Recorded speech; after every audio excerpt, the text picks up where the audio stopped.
I'm going again. His biggest strength is his greatest weakness. He's always climbing. Is the faux? No, the answer is no. The faux crimp is a completely fine grip, and the only thing that makes it dangerous is the amount of load that you apply to it. Let's talk about it. There's a very simple common story that occurs when you first begin climbing, and it goes something like, you should never use the faux crimp. You should never train the faux crimp. The only time you use the faux crimp should be when you're climbing. But we think about it for a second. Why is it that you only use a particular grip when you're actually on the wall and you're never allowed to train it for fear of, say, possible injury? In my head, that doesn't make a lot of sense. From my perspective, it's a lot like the only time you should throw a punch in a fight is when you're in the fight, but you should never train to throw said punch when you're outside the fight. And if you want to train something to make it, what's that word called, immune or more resilient to injury, you should train it in an environment that's safe and controlled. An environment in terms of climbing that's not safe and controlled is actually climbing in itself, where foot movements, hand movements, especially where you're doing the faux crimp just on the wall, can be very dangerous. Therefore, in my humble true opinion, if you're gonna faux crimp or open hand 3-finger drag, doesn't necessarily matter what it is, you should definitely train it off the wall in order to build up strength for it so that when you use it on the wall, it is less dangerous. If you didn't know this, you're training off the wall. Let's say you're doing like a no hang or hang boarding, doesn't really matter for all we care for. You're never gonna apply as much strength off the wall as you do, no, my bad, you're never gonna apply as much strength on the wall as you do off the wall. For example, if we come to this little no-hang setup, let's assume this is 10,000 pounds. Okay, not 10,000, 200, right? Let's assume I could pick it up. I'm tired right now. 200 pounds, yay! And I do it in a faux crimp. When I go on the wall climbing, let's assume this is a wall, I'm never gonna pull with 200 pounds of force through my fingers.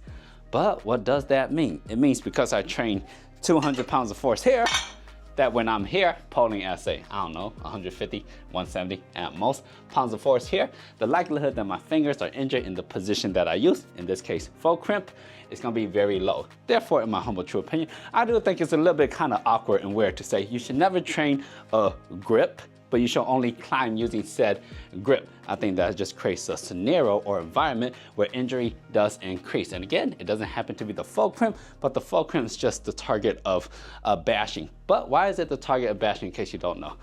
Well, you see, when it comes to the faux crimp, you're putting extra load onto the first 2 digits of your fingers, primarily this bad boy. And that extra load comes from this thumb wrapping on top of it, pushing it downwards. But does that necessarily make it a bad grip or dangerous grip? Not necessarily. It just means it's a grip where you have to train it in this position in order to get more better at it. For example, me, when I first started climbing, I couldn't faux crimp for the life of me. I used to say I had 1 faux crimp per climbing session, and then I was open hand all day. And then a couple years later, I started training faux crimps. You wanna know what happened when I started training faux crimps on the hang boards?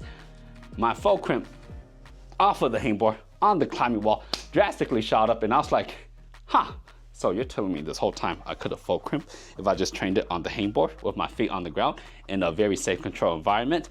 Yes, yes I am. Again, one more time, let's just look at this from just a normal perspective if we take climbing out of this.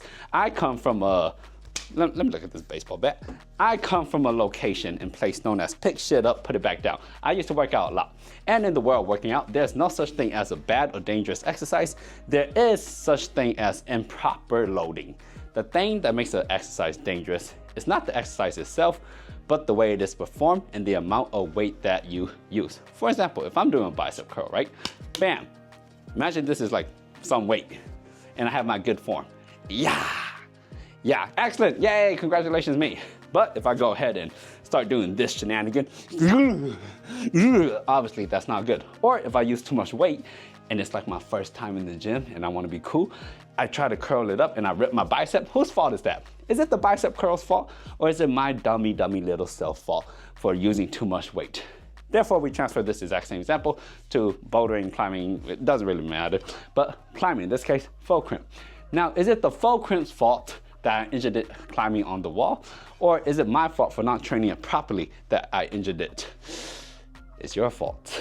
that is the truth of it all. Again, doesn't have to be full crimp. Could be open hand, 3-finger drag, pockets, whatever, wherever. If you only ever train pockets on the wall, and that's not even necessarily training, that's just climbing and you encounter pockets on the wall, and you never train your pockets off of the wall, it's gonna feel a little bit dangerous, precarious every time you encounter it. For example, you might have experienced something like this.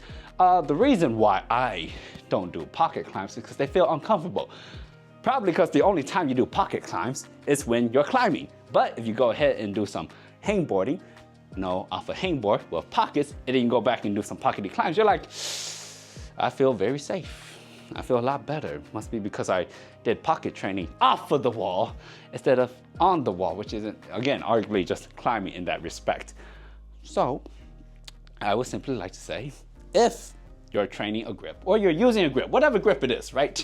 Open hand, full crimp, 1 finger, anyways, whatever it is, you should definitely train that grip that you use off of the wall on like a hangboard, a no hang, in a safe control environment to build up integrity, strength, and confidence. Therefore, when you transfer it onto the wall, it'll be very, very good. I'm sure I have something else to say, but let me think. Okay, so here, look. If you're a new climber or you're like an old climber and you've never done any strict training because someone once told you, hey man, when you first start off climbing, you shouldn't do any strength training, you should just focus on technique. Well, that's not a bad idea. It's only saying half of the good stuff you need to hear, because at the end of the day, a strong, healthy body allows you to practice technique limitlessly. A poor, conditioned body that is prone to injury will only allow you to practice technique so much. Therefore, I think the better advice here is, hey man, if you're new to climbing and you're weak as shit, and you know you're weak as shit, hey, let's split the time up evenly, eh? Let's do a little bit of strength training in a nice, safe control environment, hangboarding, pull-ups, etc., whatever it is you need. And then let's work on technique on the wall. Therefore, you could, also be good at climbing. Because I think there's something kind of weird when it comes to climbing. Like, people don't like to treat it like it's a workout type of thing. They just like to treat it like it's a fun physical activity that for some odd reason shouldn't be trained through physicality.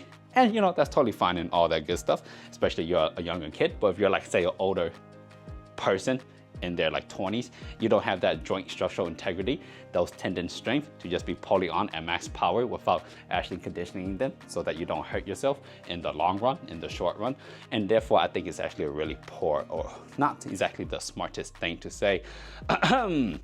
Unless you've been climbing for more than 3 years, you shouldn't hangboard, or you shouldn't campus board, or you shouldn't board climb, or you shouldn't do that. I think it's like this. Hey man, if you want to do all these things that require a little bit more finger strength, how about we start with a very safe, friendly beginner strength training program for you? And you can start it regardless of your level of climb during any part of your climbing career, because it'll be safe. Why? Because you're gonna be smart. Why? Because the exercise is only as dangerous as your dumbass this can allow it to be. And if you have an IQ of more than +1, you should be totally fine. But if not, you're fucked. But hey, all I'm trying to say here is, don't be stupid and you'll be fine. Now, I'd like to add just one more thing. If the second you decide you want to become good at climbing, you should start hangboarding.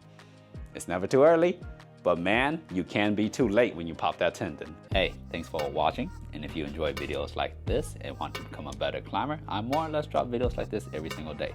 If you like, comment, subscribe, it does help me help you become a better climber. And now you know.